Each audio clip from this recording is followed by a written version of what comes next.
എന്തു പറ്റി നരേന്ദ്ര? ഒന്നുമില്ല. ഞാൻ ഇന്ന് രാവിലെ പറഞ്ഞത് അമ്മ ജയിക്കണം, അമ്മ ജയിക്കും. കേട്ടില്ലല്ലേ? സാരില്ലടാ. ഞാൻ ജയിക്കണമെന്ന് പറഞ്ഞിട്ടില്ല. ഓ അങ്ങനെയാണല്ലേ? നിനക്ക് ഇപ്പോഴും നല്ല വിഷമമുണ്ടല്ലേ? കാരണം ഒരുപാട് ആൾക്കാരുടെ ആഗ്രഹമാണ് അമ്മ എന്ന സംഘടനയിൽ ഒരു വനിതാ ഒരു ലീഡർ വരണമെന്നുള്ള ഒരു ആഗ്രഹം ഒരു വർഷങ്ങളായിട്ടുള്ളതാണ്. ഉരുളല്ലേ അതെയോ പൊട്ടും കളിക്കരുത് കേട്ടോ. ഞാൻ പറഞ്ഞിരുന്നു, ഒരു പുരുഷൻ മാറിക്കൊടുത്ത സീറ്റിലേക്ക് ഒരു സ്ത്രീ വരരുത്.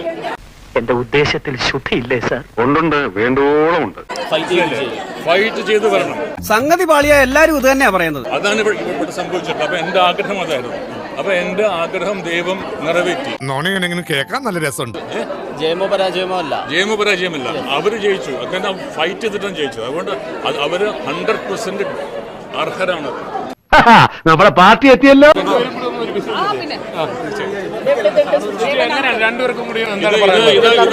അമ്മയുടെ അമ്മ, ഇത് അമ്മയുടെ അച്ഛൻ. ഇനി ഇവിടെ വന്ന ഇവൻ എന്നെ നാറ്റിക്കും. ക്ഷമിക്കണം, ഞാൻ പോയിട്ട് പിന്നെ വരാം.